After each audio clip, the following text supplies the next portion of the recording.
We are live.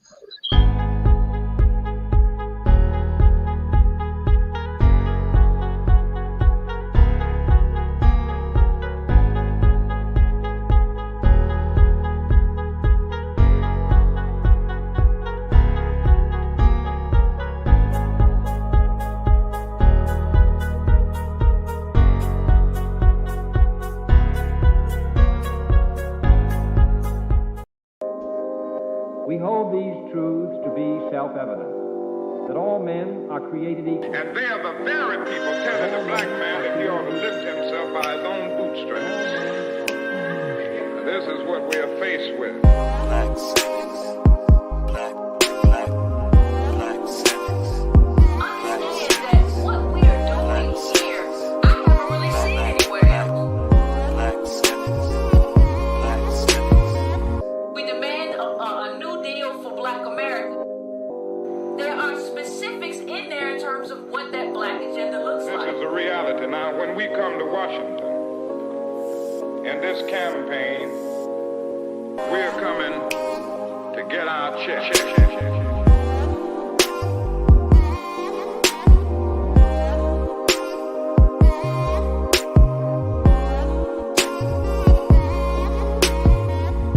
Black Civics is an educational program dedicated to supporting the ADOS community through podcasts, videos, and courses that will elevate our civic awareness. Together, we discuss politics and government, public policy, political activism, and much more, all in a way that's easy to understand and helps you learn. Black Civics is brought to you by Kimberly Renee Davis, Tony Blunt, and Chris Lodgson. Boom. And and today, the Fix HR40 campaign. Hey, what's up, fam? Hope all is good. Hello. More smiles, yes. What a great day. Gonna get right into it. Thank you so much, everyone, for joining this broadcast, this special edition of Black Civics, with none other than the campaign to fix H.R.40. Real quick, before we get into this amazing show and talk with our amazing panel guest here, just some quick housekeeping, right?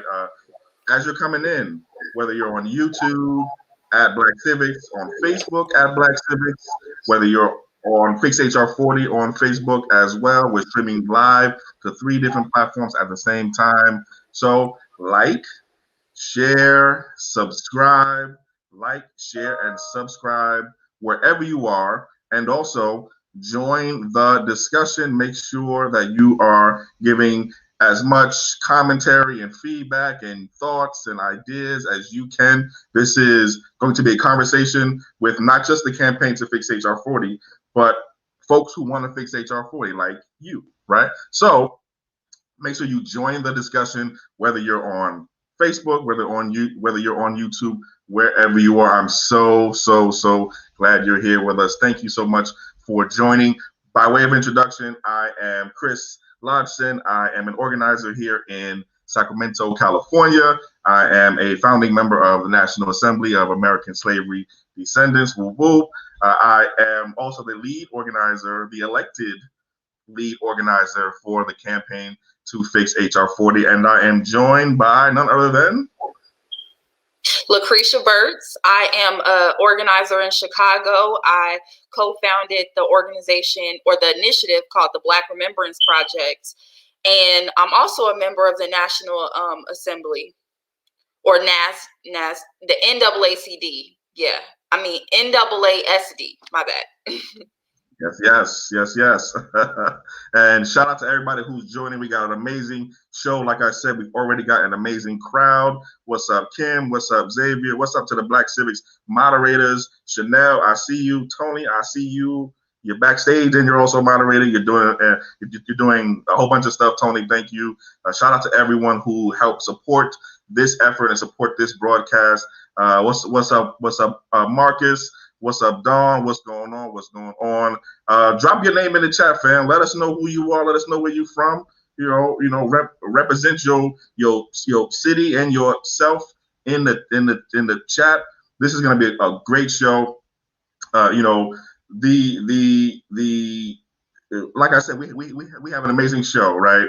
And again, by way of introduction, for those who don't know, the Fix HR40 campaign really started back on Juneteenth of 2020. So Juneteenth of last year, within the National Assembly of American Slavery Descendants, or NAASD, as Lucretia said. The NAASD, by the way, is a grassroots association of community organizers, activists, and organizations officially joined together from all across the country to politically educate, community organize, and mobilize support for reparations for those of us Black Americans who are descendants of U.S. chattel slavery. For more information on the NAASD, please feel free and then visit our landing page, naasd.org. You can also check us out on Facebook and Twitter as well. Last year, though, organizers and activists within the National Assembly officially voted unanimously and decided democratically to create a campaign to improve on the current version of H.R. 40. And we've been educating, organizing, and mobilizing around this campaign ever since. Now, the recent Reparations Commission hearings prove that the current version of H.R. 40 is broken. But the question is, how do we fix it, right? How do we actually fix the current version of H.R. 40? And that is what we'll be discussing today, as well as how you and what you can do to help get reparations legislation right the first time by fixing H.R. 40. All right, let's get right into it without further ado. Lucretia, I actually have a set of questions here, and I have an opening question for you on our script. But since we just mentioned those H.R. 40 hearings last week, can I just get your reaction to those hearings last week? What was your reaction to what you saw and heard last week in DC? The HR 40 hearing last week was definitely a disaster. I think it could have been better coordinated in terms of more support and more legitimate voices. Even in facing opposition, the opposition voices were just terrible. And Dr. William Darity should have been one of the voices testifying. So I'm very disappointed that they didn't have him. And so I just want to throw it right back to you, Chris. What are your feelings about the hearing? Yeah, I'm just gonna co-sign everything you said, and also I was horrified, I was terrified, I was upset. I was made upset by what I was hearing from particularly the Black Republicans who were on the hearing, but I was also underwhelmed with respect to those who are pro HR 40 and pro reparations. I was a bit underwhelmed by their ability or inability to push back on some of what the Black Republicans were saying. I think the case for reparations is so strong that that it should almost be easy to rebut a lot of what we heard last week. But at times it seemed like the Republican anti-reparations, anti-HR 40 side of the game was dominating the conversation. And also, I think in many ways, the hearings last week were not about HR 40 itself, right? There was little talk about what was actually inside of the bill. There was more talk about, do you support reparations versus do you not support reparations? But before we go any further down that lane, we can talk all day. We can have one whole show just about those hearings, and I know a lot of folks did have shows about those hearings. Let's circle back and let's actually start from the basics with our audience. For those who are in our audience and those that don't already know, Lucretia, can you just give us a brief overview? What is HR 40 and why is it important right now? Okay, so House Resolution 40 is a bill that was introduced by the late John Conyers, who is a congressman of Michigan, and he introduced the HR 40 legislation from 1989 up into 2017, every single session of Congress. So really the H.R. 40 bill is just as old as I am. Literally, I was born in 1989. So yeah, fun fact. But the bill, H.R. 40 it's kind of a reaction, or I don't want to call it a reaction, but it kind of piggybacked off of the National Civil Liberties Act that was passed in 1988 for the Japanese. So basically, the Japanese got reparations, and so John Conyers wanted to use that momentum to also talk about reparations for slavery descendants. And so, Chris, I actually want to just piggyback off of that in terms of just breaking down H.R. 40. Can you tell us what is so broken? Like, what's wrong with the current version of it?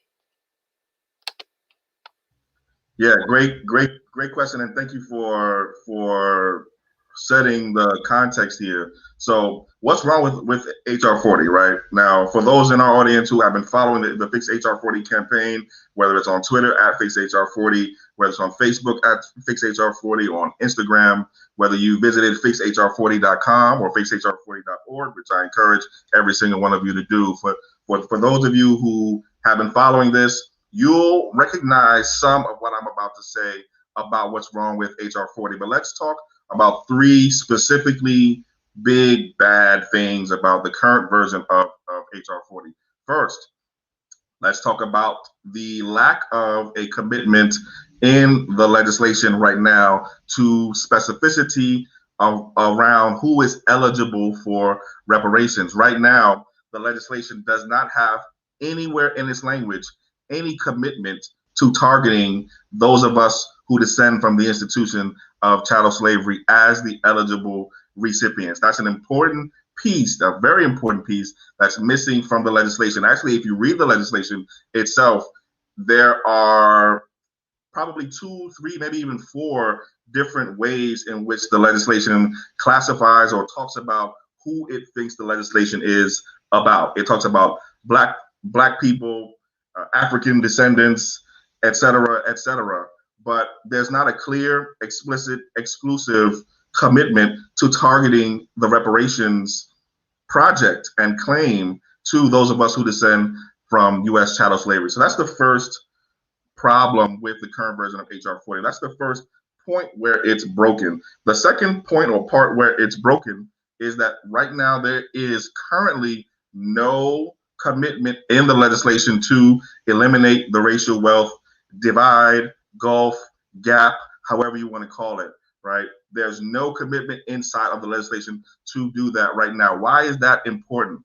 Well, what we understand from the works of Dr. William Sandy Darity, other economists, Thomas Shapiro, many other economists, is that the racial wealth gap or gulf or divide is the most important indicator of the effect of the past on the present, right? So it's a very good way to look at the current effects of structural accumulated racism over generation after generation after generation. The racial wealth gulf starts with the Reconstruction era. It starts with the lack of reparations at the end of the Civil War, right? We were due reparations at the end of the Civil War, and that's when our racial wealth gap begins, and it persists, and it doesn't get any better really for the last 150 years. Right now,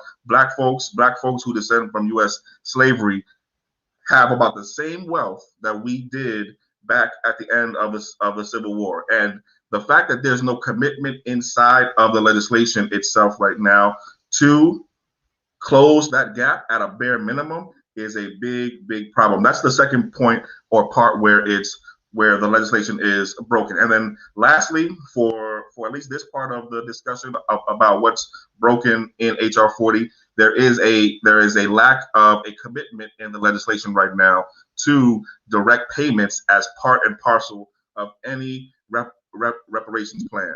If it doesn't have compensation, monetary, financial, directly to those who are eligible, in our estimation, you can't call it reparations, right? And right now there is not a commitment to that in the legislation. So that's in a nutshell what's wrong with the bill right now. There are a couple other parts of the bill that are broken. For example, the bill starts the claim for reparations in the year 1619.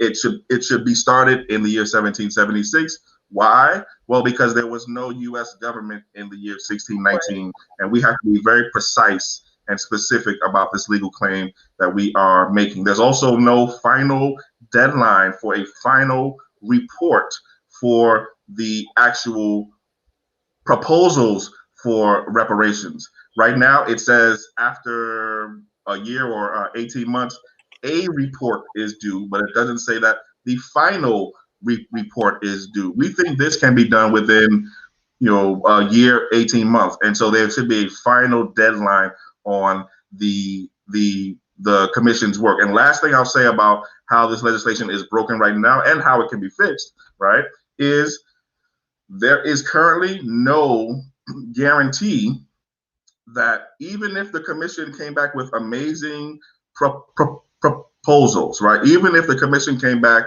with everything we want, well, there's no guarantee that Congress actually has to do anything with those proposals, right?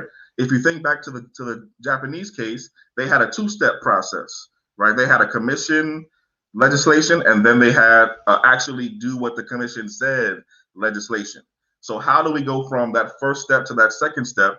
Well, there's no guarantee right now. And so the legislation is also lacking at least a commitment for the legislation or the legislature to consider the proposals that the commission comes up with. So that's how the legislation right now is broken in a nutshell. And I do want to get some of your thoughts on how the legislation is broken as well. Do you have anything to follow up with or add to anything that I said? I mean, I think you pretty much covered it, fam. You talked about how there's no guarantee that they're going to even look at direct payments for slavery descendants at all. And I think that that's a huge issue and red flag. And you talked about that date. The current H.R.40 bill starts the study from 1619. And, the government, the U.S. government didn't exist in 1619. So how can we have a claim that has soundness if we're starting before the country was a country, right? So I do think that we need to start from 1776, as you discussed. And so, Chris, you told us, some of the issues, how it's broken. And then earlier I talked about like what H.R.40 is. How do we fix these broken pieces to H.R.40? What do we do?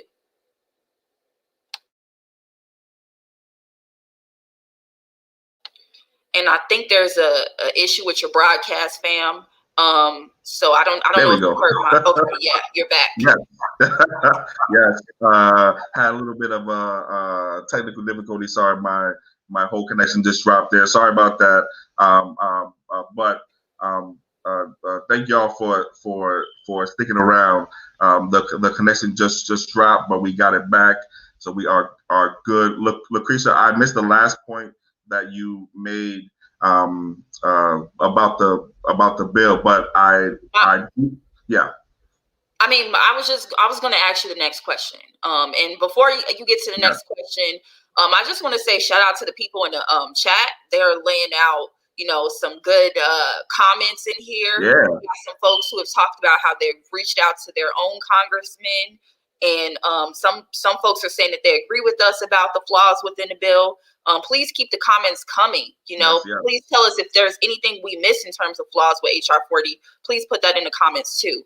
But as I was saying earlier, Chris, we talked about, what HR40 is and how it's broken.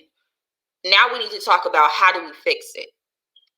Right, because that's why we're here ultimately, right? I think a lot of us already know what some of the problems are with the current version of HR40, whether you agree with all of them or not. I think generally agree that we can do better than the current version of HR40 in some way, right? So let's talk about how we fix H.R. 40, because that's why we are really here. And generally speaking, how we fix H.R. 40, or how the campaign is recommending and organizing around how we fix H.R. 40. Generally, it's a combination of three broad things, and then we can talk more specifically about what goes into each one of these three components. But generally speaking, we're going to fix H.R. 40 through a combination of public education, public pressure, and lobbying / advocacy to and through key stakeholders on this legislation. Without going into any real campaign planning specifics, because that's for another time. One of the things we do in this campaign to fix H.R. 40 is we work to build a groundswell. We work to build the kind of public support that we need to ultimately pressure the people who have power over the bill to actually fix the bill. So building people power is one of the ways that we are going to, and we are working to fix H.R. 40. That's also done through us establishing what we call more boots on the ground, right? Really, it's about increasing the number of people who are involved in the campaign. Right now, we need more people to be involved in the campaign than are currently involved. So building more people power, building more power through more people is one of the ways that we are going about fixing H.R. 40. And that only happens over time, right? That's not something that's going to happen, overnight. That happens over time with consistency and a steady effort, right? So that's one broad way that we are working to fix H.R. 40. A second way is we are engaging key stakeholders on the legislation, right? So that's the primary author and sponsor of the bill, Representative Sheila Jackson Lee. That is engaging the key lobbyists, the key registered lobbyists who are supporting the bill, as well as other major key stakeholders. And let's talk about what we mean by engaging, right? So it's by engaging, we don't just mean we tweet at them, we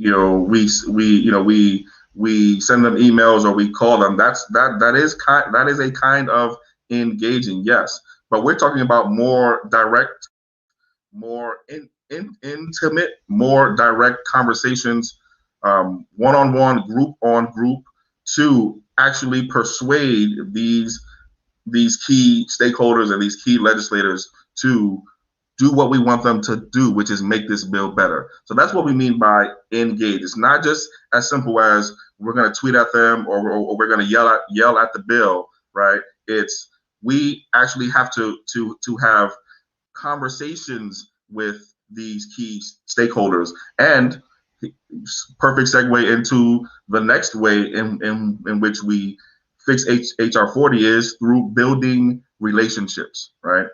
You have to build the kind of relationships that you need that are strong, so that way when you want to have a particular change in the legislation happen, you actually have the relationships to actually make that happen, right? So building relationships is another key way in which this campaign is going about fixing H.R. 40. Obviously, we are working to continually educate and raise public awareness around H.R. 40 and its flaws, as well as the overall need for reparations. One point to make, and everyone here that's watching and listening should pay very close attention to this point, right? It's even if H.R. 40 was in the best shape in the world, even if it was exactly what we wanted, let's say we snapped our fingers and H.R. 40 was great, or there was some other piece of legislation that it was even better, right? Right now, there is not enough public support just for reparations itself to move that legislation forward in any significant way. So just because we have a good version of a bill, or just because we will be successful at making H.R. 40 better, doesn't mean that our job is done. We have to also build support for reparations in general. Last thing I'll say about how we actually fix HR 40, and as you said, Lucretia, shout out to everybody in the chat. We got some amazing comments and questions coming.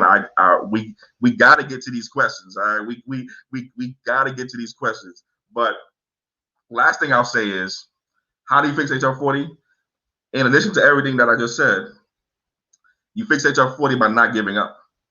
Okay. If you give up on the fight to fix HR 40, you will not fix HR 40 for sure. Okay. So one of the ways in which we continue to work to fix HR 40 and ultimately work to be successful at fixing HR 40 is we persevere. We stay in the fight to fix HR 40. And that is, in a nutshell, and again, there are, trust me, we can get a lot more specific, and we will be having a call to action for the folks here very soon to talk more about those specifics. But in a nutshell, that's how we are working to fix HR 40. And Lucretia, I don't want to hog the mic here. I want to turn it over to you and ask you specifically now. First of all, for those who don't know, you are an amazingly talented, super experienced, awesome community organizer. You've got years of on the ground, real world experience in community organizing. So first, can you talk a little bit about your experience in community organizing, and then from that experience, can you answer the question of how you think we fix HR 40? Well, it takes an experienced organizer to pay kudos to an experienced organizer. So I just want to say thank you, Chris, because I definitely admire your organizing ability and your experience that you bring to this fight as well. But in terms of my organizing experience, I've been involved with organizing around police accountability in Chicago for about 5 years before I got real heavily involved with, the reparations fight. And now I'm still focused on police accountability. I work as an organizer right now with the Worker Center for Racial Justice in Chicago. And we have a couple of campaigns that pertain to police accountability, but we also have campaigns that are focused on just equitable reinvestment in our system and making sure that the most marginalized workers get the resources that they need. But in what I take away in terms of my experience as an organizer and what we can, from my lessons of the past campaigns that I've worked on, some of the things that I think that we need in order to push the reparations, not just HR 40, but reparations in general forward is, one, we need intergenerational organizing. I know that there has been a lot of talk about how boomers have kind of dropped the ball when it comes to reparations. But the truth of the matter is, without these elders who have been pushing this HR 40 study bill for 30 years, we wouldn't even have this on our agenda right now, right? So kudos to them for helping to keep this HR 40 resolution continuing to be a conversation in Congress. But it's now up to this generation, our generation, the millennials and those who are under, and even the Gen Xers, right? It's up to us to take the torch and to work with what the previous elder organizers have left us with. Because guess what? Reparations, if we get it, is going to go to us. It's going to go to our children.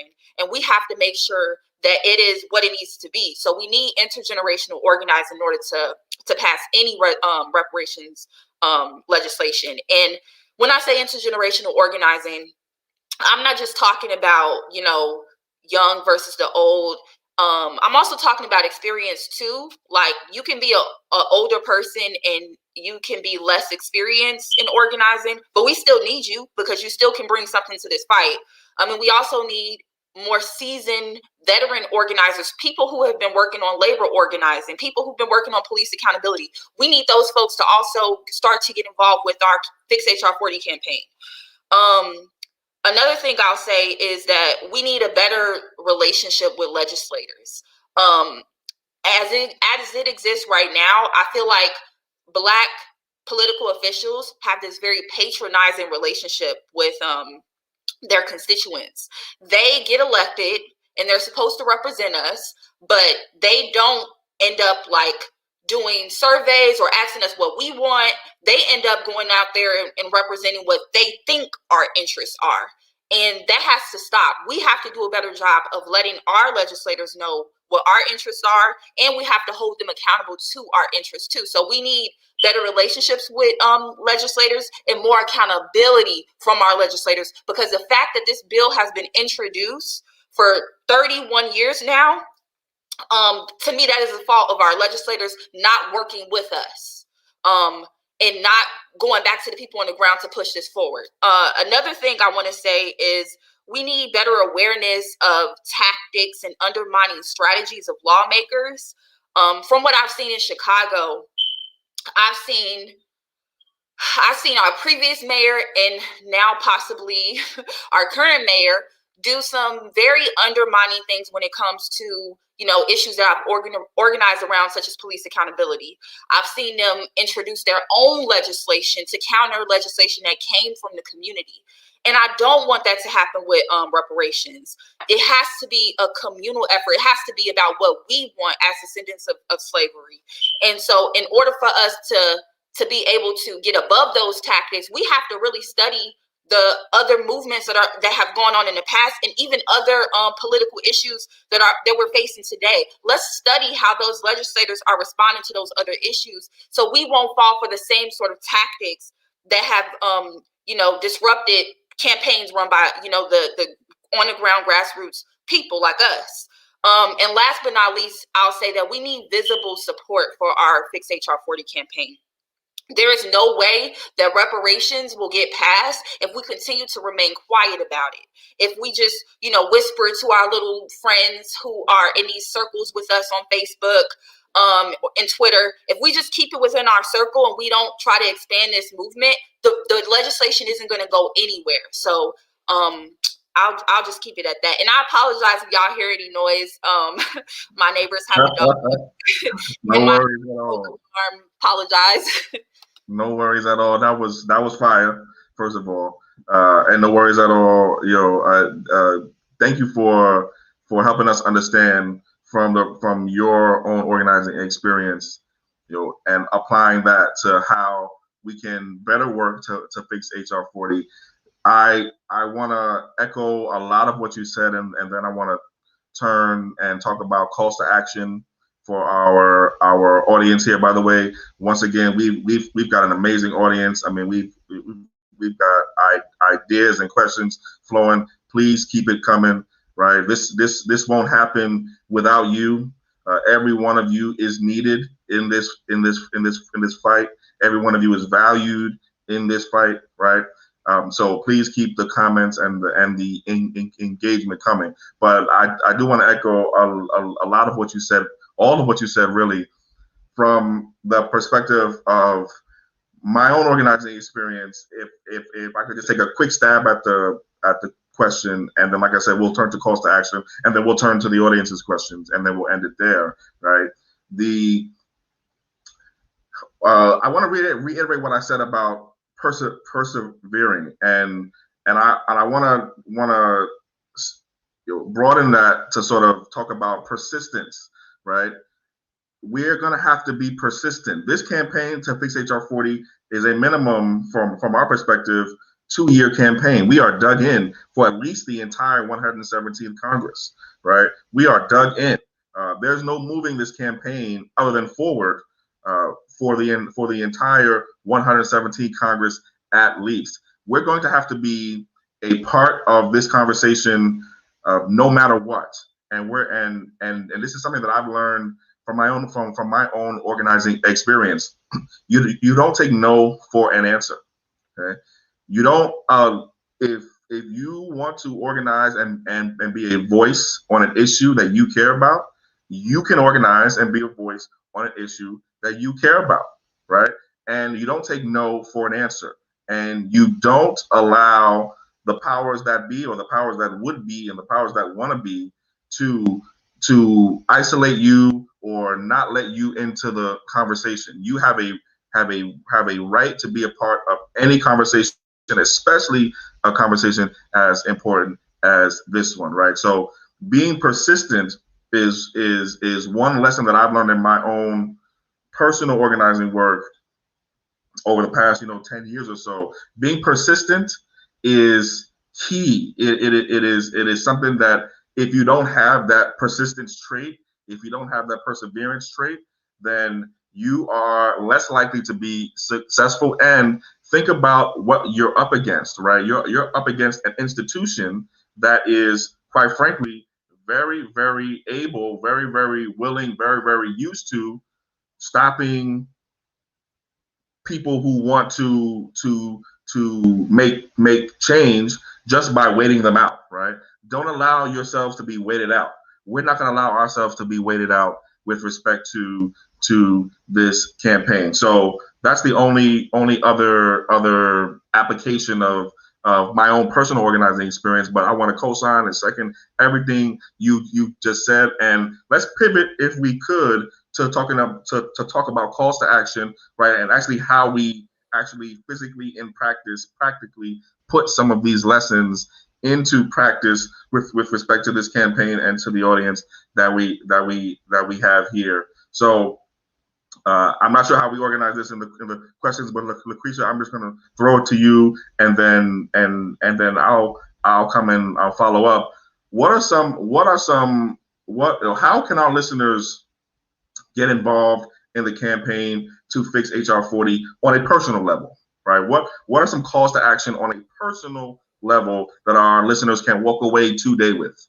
Okay, so the first thing I want to talk about is self-study actions that our listeners can take right now.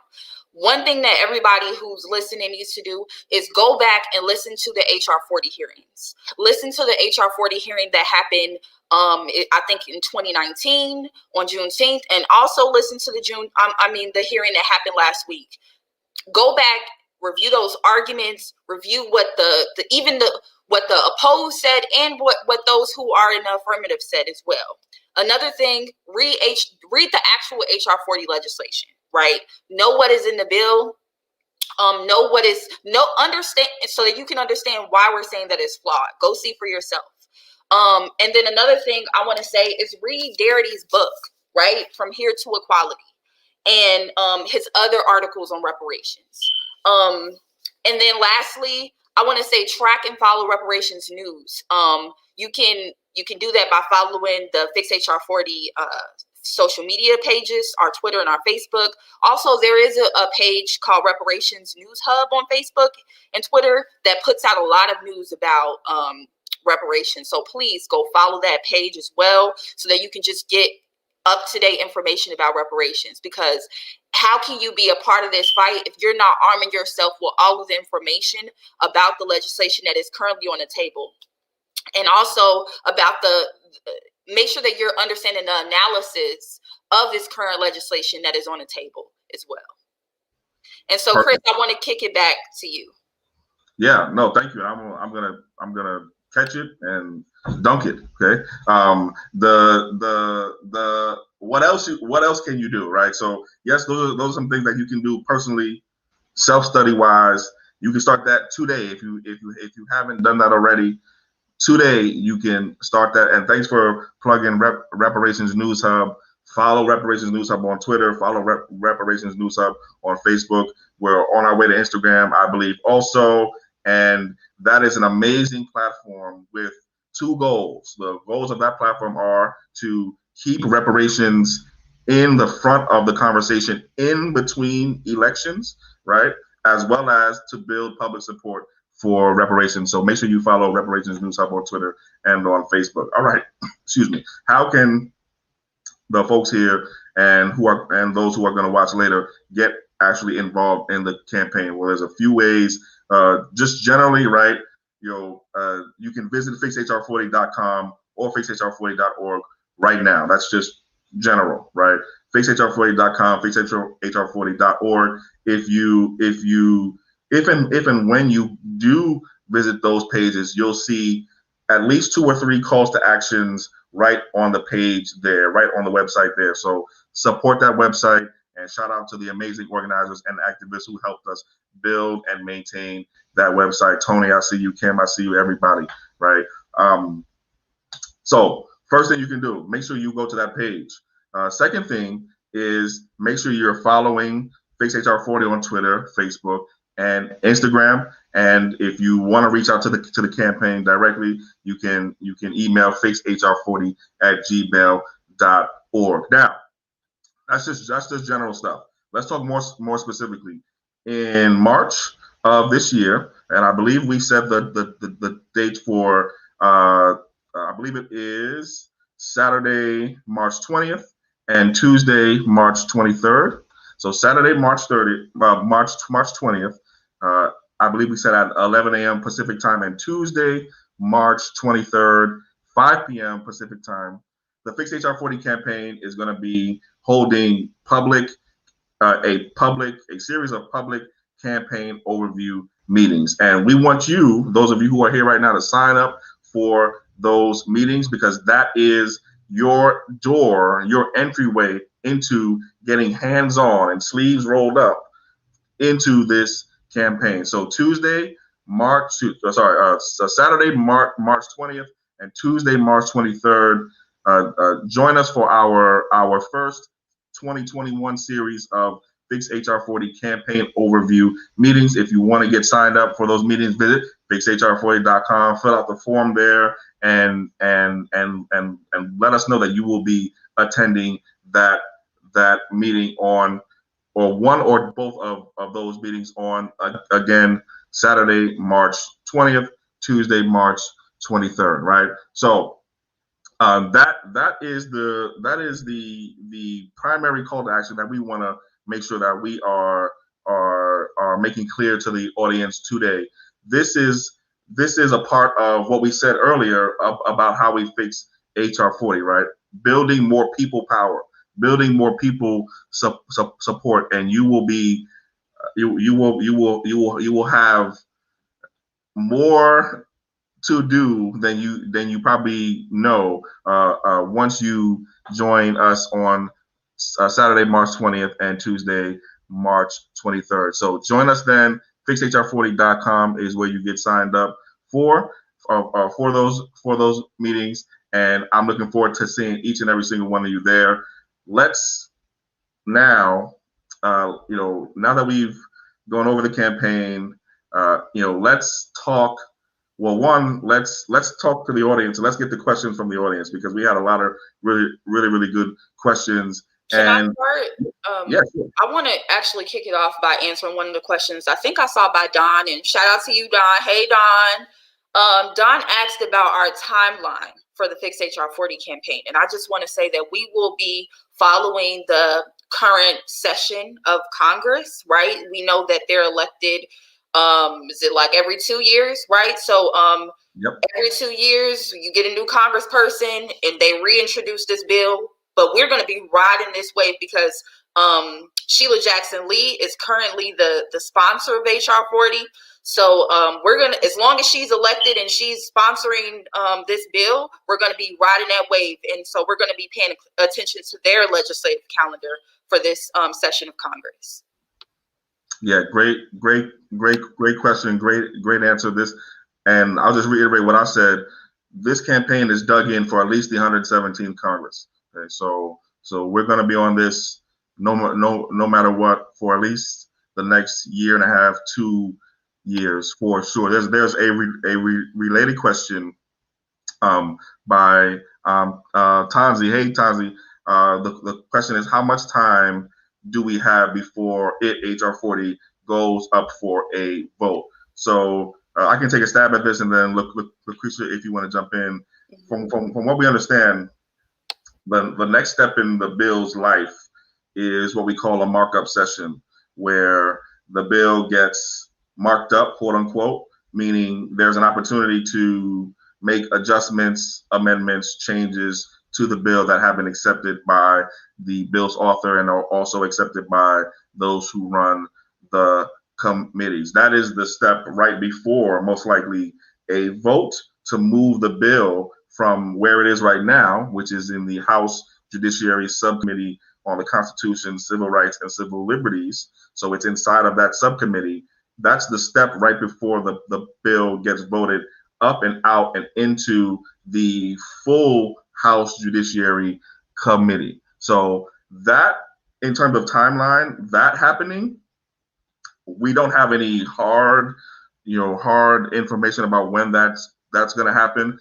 My expectation, and I think I can safely say the expectation of the folks on the campaign, is that is probably going to happen sooner rather than later, or at least that process is going to start sooner rather than later.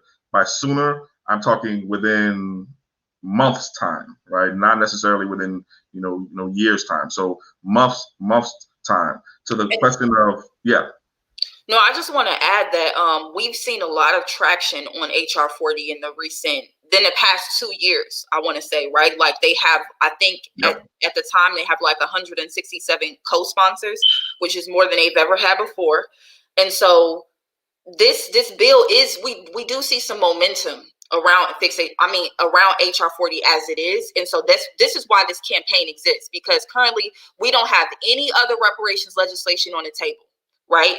And let me repeat that. We don't have any other reparations legislation on the table. So I know that there was another question about some people saying, what if people don't have faith in H.R. 40 or feel like, it's not worth salvaging?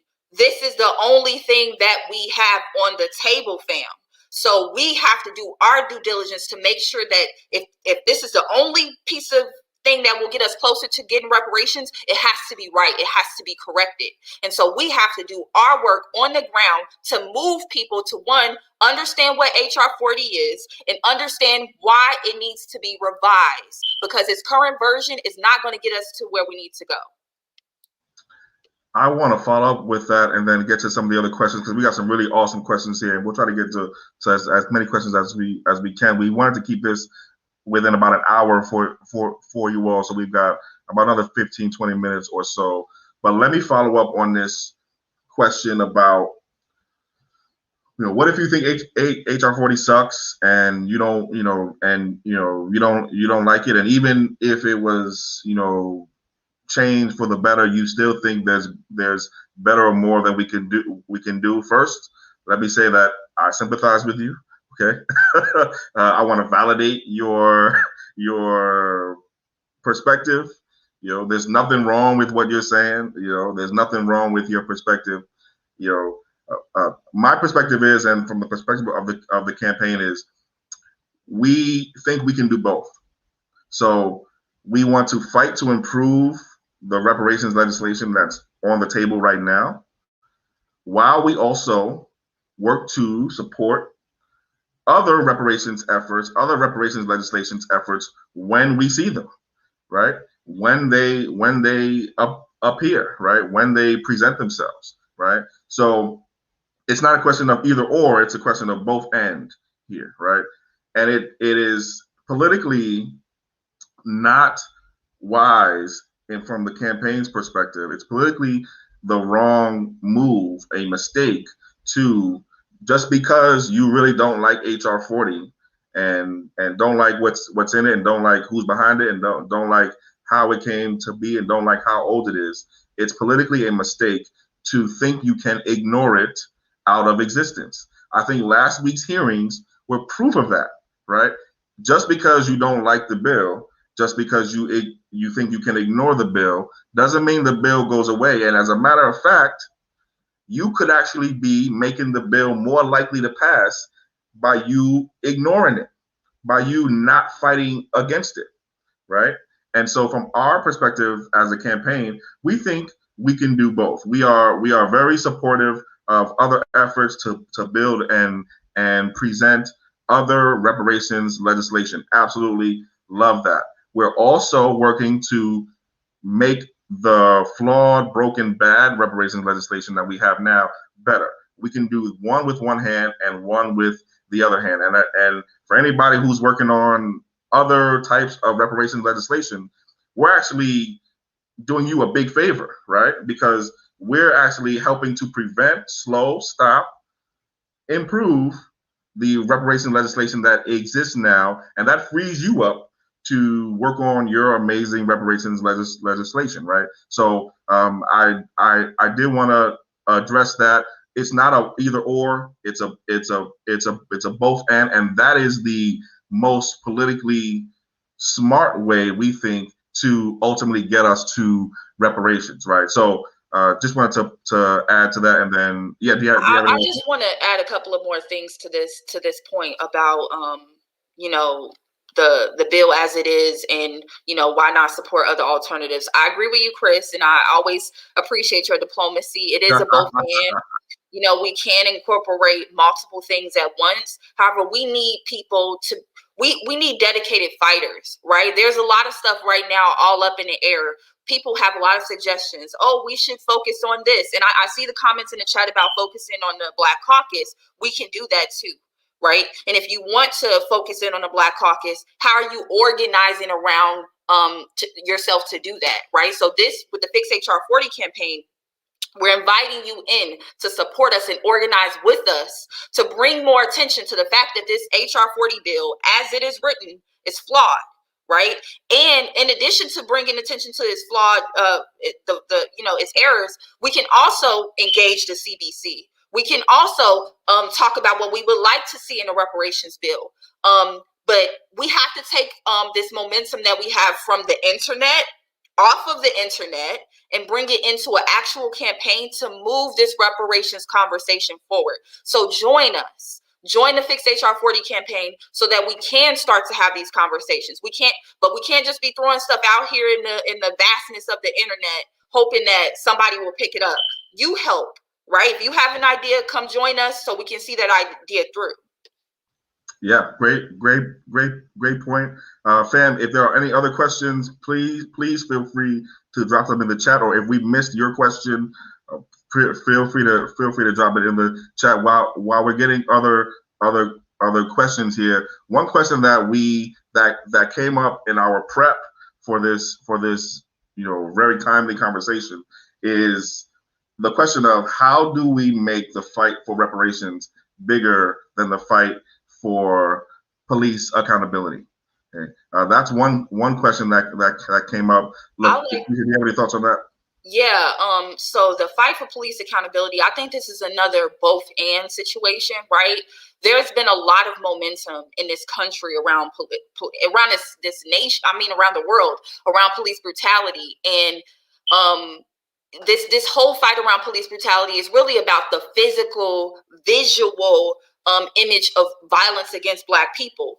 But we need to let the world know that even though there's been physical harm against Black people, there's also been economic harm of Black people, right? We've been harmed economically since we were forcibly brought here as slaves. And so we have to kind of pull in those people from the police brutality movement to say, let's not ignore the fact that the reason why the police brutality is happening in the first place, right? It's about, we were dehumanized as a people when we were forcibly enslaved, and that continuation of our dehumanization is manifested into police brutality, but it's also manifesting in other ways, in terms of discrimination when we go to get loans, and in terms of our lack of funds that we don't have because we never received our due, right? So we have to connect these fights for other things, especially those fights that are more visible, to talk about what's happening behind the scenes to Black people as well. And also, I just want to say shout out to my girl Vera in the chat.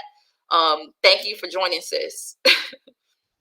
Shout out to Vera, and I want to shout you out, Lucretia, for that answer. That was fire, and I want to, I agree with it, and we have another question here too. But just to put a pin on that last answer, it's also going to involve connecting with a lot of the groups that do just police accountability work, right? This is going to take a coalition, fam, of like minds and like hearts. This is another way in which we actually fix HR40, right? The point of this conversation is not to just talk about how bad HR40 is, or what HR40 is, or just yell at the bill, right? It's to really get concrete about what are the components of a plan to fix it, without getting too specific about the actual campaign planning, because that's for you when you join us on Saturday, March 20th and Tuesday, March 23rd. And we are, as Lucretia said, inviting you, the public, into the conversation, into the fight to fix H.R. 40. But like I said, it's going to take a coalition, and that's part of how we answer that last question. Here's a question from D. We know what the bill says about choosing members from historic reparations organizations, but do we know the process and/or persons that will select those members? Great question. So I'll give a little bit of answer, and then Lucretia, if you want to jump in and help me out. So the bill talks about who selects the members of the task force, and then it also talks about what kind of members should be selected from the task force. Now, the task force is, I believe, going to be well. Let me actually go right to the question here. So the question about historic reparations organizations and members coming from historic reparations organizations, or as the bill calls it, organizations that have historically championed the cause for reparative justice. That's what the language actually says. There are going to be 3 appointing of authorities for who's on the actual reparations commission. That's going to be, at least as it's written, the president, the Speaker of the House, and the President of the Senate. Those are going to be the appointing authorities. Those of us or those are the people who are going to be choosing who is actually on the Reparations Commission.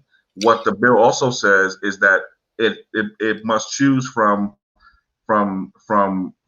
people who are members of organizations who have historically championed the cause for reparatory or reparative justice. Lucretia, jump on. I just want to add to this this point about who gets to select folks to be on this commission to study reparations. The president, as it's currently written, the president has a lot of power to like appoint people on this commission. And I think Don said it in the chat, like the president can actually do an executive order and commission a study without any approval from Congress or the Senate. Like we don't need a reparations study bill to pass through the House or the Senate. However, if it does, it's helpful if it does, because it means that a lot of politicians brought in, and that there will be more buy-in in terms of a payment or plan or whatever we decide the reparations should look like. So I think that was the logic behind it. And also in the past, we didn't have presidents, when it came to Trump, like Trump wasn't going to push any reparations, right? So in the past, we haven't always had presidents who are partial to reparations. So we're going to see what happens. It could be that, the president, Joe Biden, can get fed up and he could decide, you know what, I'm just going to commission a study myself, and he could do that. And I feel like, I think Darity brought this up before, that since it's passing through the House and the Senate in its current iteration, why not give them more powers to decide who's in it, So we'll see what happens. Yeah, and I want to follow up on that really quickly. So we know who picks, right? President, Speaker of the House, President of the Senate, or the Senate leader, excuse me. So we know who picks. We know where they need to be picking from, right? And your point about the president being able to do this commission through executive order is a really good point. What's another good point is that there's a question as to why the president even gets any picks. Because I believe in the case of the Japanese commission, the president got no picks, and all the picks were from Congress itself. Correct me if I'm wrong, fam, but that's my memory. Also, I'm going to answer my own question here. I have a good idea about why the president was given some of the picks in the bill, and that comes from my experience working to help pass AB 3121 here in the state of California, which is California's task force to study and develop reparations proposals for African Americans, with special consideration for African Americans who are descendants of persons enslaved in the United States. Right. The when we were going through that bill process, when we got to when the bill got to the Senate of California, we started getting messages or communications from inside of the governor's office saying, hey, if you want us to sign this, you have to do this, that, and the third to the bill as it's currently written. So the short answer is that the president probably was given picks in order to make the bill pass more likely, or in order to make sure that the governor actually, or the president actually signs the bill. So you give the president or the governor, but here in this case the president, some picks, and that makes it more likely that he or she will actually sign the legislation. So that's probably why the president has some picks. But you're absolutely right. The president can, through executive order, establish a commission. One thing to keep in mind, though, is that if the president does establish a commission, the president likely will have all of the picks for that commission. So if you are someone who is confident that your president will pick the right people, that's a way to go. If you're not so confident, you may want to, switch it up a little bit, There's a fire question from Chad, but before we get to that question from Chad, I just want to point out or highlight something that you said, Chris, right? For those who are listening, Chris he just talked about the reparations bill that passed in California, right? That was a huge thing that happened. California folks got a reparations study bill passed. And that, to me, also helps to add with the momentum around this reparations fight. So, right, there's traction, there's things happening. The fact that it passed there, it means that we could possibly see it happen within the next 2 years, H.R.40 being passed, right? I'm sorry, Chris is a person who worked on that bill, right? He made it happen. And so now he's taking that momentum and trying to support this Fix H.R.40 campaign so we can make sure that the national study bill is what it needs to be.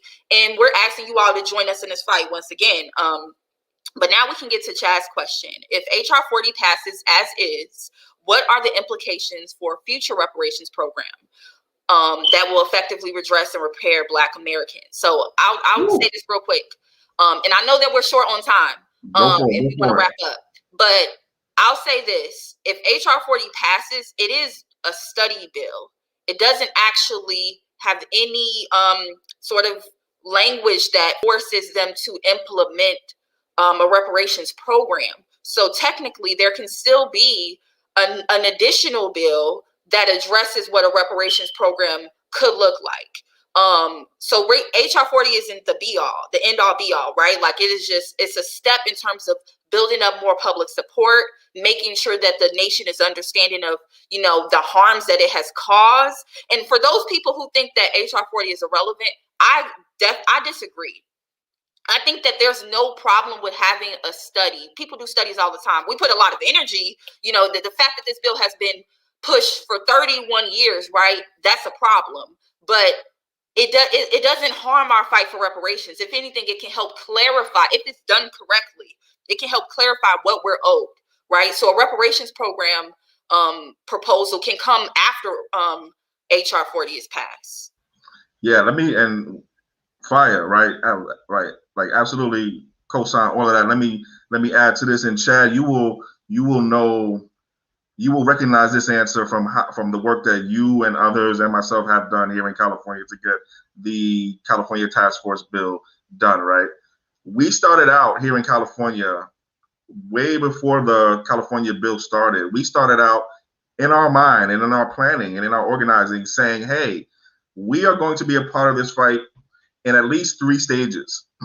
We're going to be influencing the creation and the language of this task force.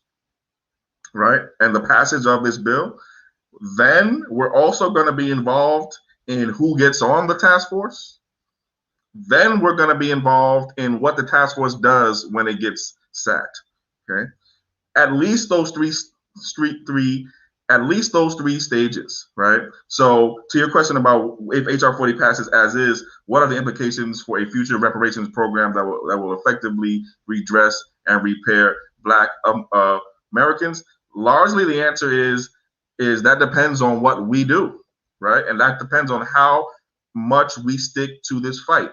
The fight doesn't end with the passage of HR 40. When we were working here in California on the state bill, we said we were fighting just to get to the starting line for the bill. So just getting the bill passed and changed and to look like what we wanted it to look like was just us fighting to get to the starting line. That's when the real fun starts, after we got it changed and passed. Then it's now, can we influence who gets on the task force and who doesn't get on the task force? Can we influence what the task force does when it gets sacked, right? And so those are some of the implications. And again, Chad, you will recognize a lot of that. I want to get one last question, if we could, because we are running short on time. We did want to keep this about an hour for you all, because we don't want to, we all got things to do, right? We don't want to, we just out of respect for your own time and your own presence. Here's a question from Marie. How have the Republicans been brought into an HR 40 reparations buy-in? That is a great question. All right. I can answer it from the campaign's perspective. I don't want to get too specific, but I can answer from the campaign's perspective, and then if you have anything to add, please do. So from the campaign's perspective, the fight to fix HR 40 and the problem with the bill have been communicated not just to Democrats, but also to Republicans, particularly Democrats and Republicans on the subcommittee where the bill is, and the full Judiciary Committee. So we're not just talking to Democrats. The campaign is not just talking to Democrats. We're also talking to Republicans. We're also talking to independents. We're talking to anyone who has an interest in getting reparations legislation right. So from our perspective, we have been actively engaging both sides, right? And this is something that, as maybe as Black folks, we don't do a lot of. I don't know, maybe a little bit foreign to some of us to want some legislation and then be talking to both sides of the aisle about it. Almost every other group that I've ever encountered and ever saw doing work in the real world was talking to anyone and everyone they could, regardless of party, right? So that's how we are bringing in Republicans. And our calls to action, our invitations to join the campaign are not party specific, right? Our organization itself is nonpartisan, right? We have no respective party. We are agenda driven, right? So that's how we are actively bringing in other parties, other groups, particularly Republicans, into this campaign and into this fight. And real quick, I just want to say I have some ideas about how we can engage Republicans and some talking points that I think that they might be interested in. However, I'm not going to discuss it here on this live, especially at this closing. So if you want those ideas, come to our info session that we're going to be having to go over the campaign. This special information overview session will discuss, a little bit of our strategy and how we move forward with this Fix HR 40 campaign. So please go to fixhr40.org and sign up for our campaign. Also, my closing comments, because I know we have to go. I'll say this: at this current moment, you only have 3 options, in my opinion. You can join the groups that are fighting for HR 40 as it is, right? You can join our campaign to fix HR 40, or you can sit on the sidelines and, continue to just talking to the space of social media about what reparations should look like. I guess there's a fourth option. You can build your own bill, as some people are trying to do. But for those people who are trying to create new reparations bills, or what a reparations program might look like, I still encourage you to join this campaign, because guess what? By joining this campaign, you get an opportunity to, one, understand the rhetoric or the logic around reparations and what these politicians are saying, right? And two, it would allow you to help build up that groundswell and connect to people who can help push your reparations program forward. So this campaign doesn't stop other people who want to build something that's more transformative around reparations. However, again, it's the only bill that's on the table right now, y'all. So join us. Wow. Now, with that, we want to close, but I just want to say, people give me a lot of love, but really, I am honored and surrounded and humbled to be surrounded by people like Lucretia, people like Tony and Kim and the entire NWSC family, Friday, Tiffany, everyone in the chat, right? I am humbled and honored to be surrounded by people who make me look smarter and better than I am. Okay, so if you think the campaign is smart and you see all these great things going on, people like Lucretia are why. People like Tony and Kim are why. People like you are why.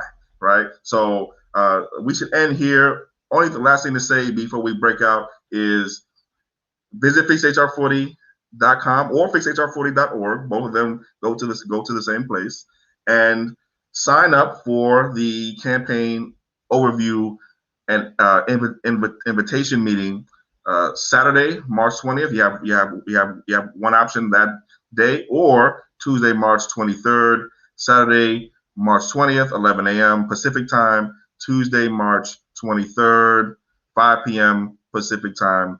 Pick one or pick both, right? We would love to have you both times, but pick one. Also, if you want to reach out to the campaign directly, you can reach us at fixhr40@gmail.com or fixhr40 on Twitter, fixhr40 on Instagram, fixhr40 on Facebook as well. Keep your comments and your questions coming, right? We need as much feedback and as much constructive criticism as we can get, right? This is your campaign, right? So what ideas you have to make this campaign better, we're totally open to it. We work in a very open, transparent, and democratic way. So the more ideas you have about how to make this campaign better, the better. You can leave your comments on this video, whether you're watching on YouTube or Facebook. Make sure you like, share, and subscribe also. And then also, like I said, visit fixhr40.com or .org, or email us at fixhr40@gmail.com.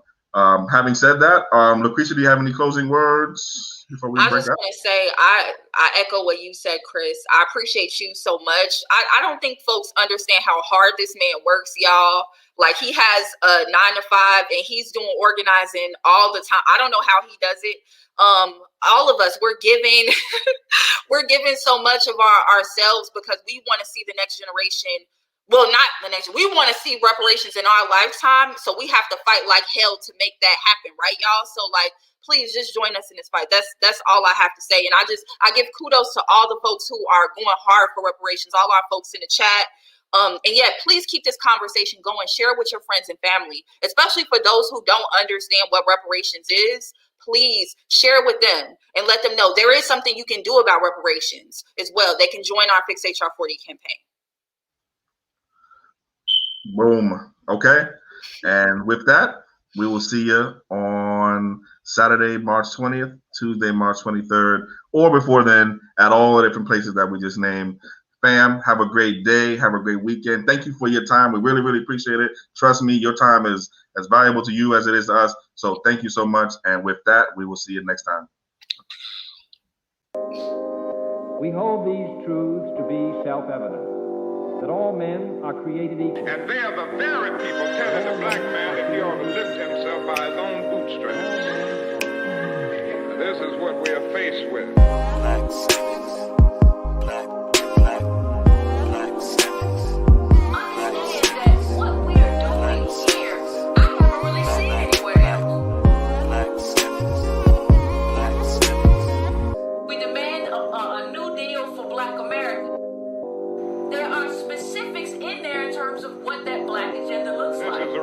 And now when we come to Washington, in this campaign, we're coming to get our check.